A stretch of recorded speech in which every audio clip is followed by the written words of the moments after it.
それからね、最後にね、もう時間も大方、約束の時間ぐらいになりますんでね、最後にね、今まで言ったことは忘れていただいてもいいけれども、今から言うことだけはね、どうか忘れないでお土産に持って帰ってください。これはね、それはどういうことかと申しますとね、人間っていうものはね、もうちょっとなんかするとすぐずるけたなった。悪いことなんかすぐやりたがる。こういうね、人間って人間の性を持ってる間は、ね、どうしようもないんですね、これね。ところが、そういう時に、国旗という言葉を加入してくれる。私、これを、ね、キーワードとして、これを持ってていただきたいと思う。ポケット入れといてください、これはね。そしてね、なんかちょっとずるけたくなったね。もう今日はダメだもん、やめと。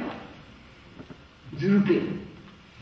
それから悪いもんね、誘惑によって、そんなもんばっかり飲んでたら、みんなもうきっとがんになって病気になってしまうぞというようなもんでも、そういうものはちょっと魅力があるんですね。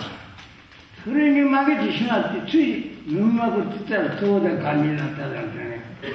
そういうことはね、ようやることなんです。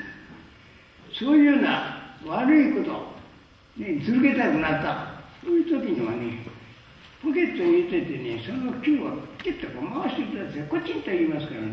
コチンって言うたら、国旗が出てきますからね。その国旗が出てくると、自分の間にこう急いでいいんかやって、こう言いますからね。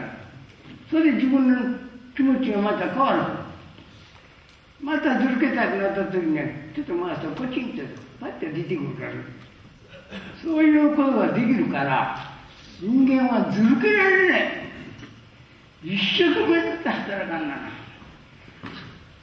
そういうために、この国旗という言葉をね、私は大変好きなんでね、若い時から随分ごやかになりました。これよかったです。皆さんにも、この国旗を今日のお引きにしてお会いしますから、どうかこれだけ忘れないで帰っていただきたいと思います。大変べらぼうな話をいたしました。どうか、この半分は狂いだと思って勘弁していただきたいと思います。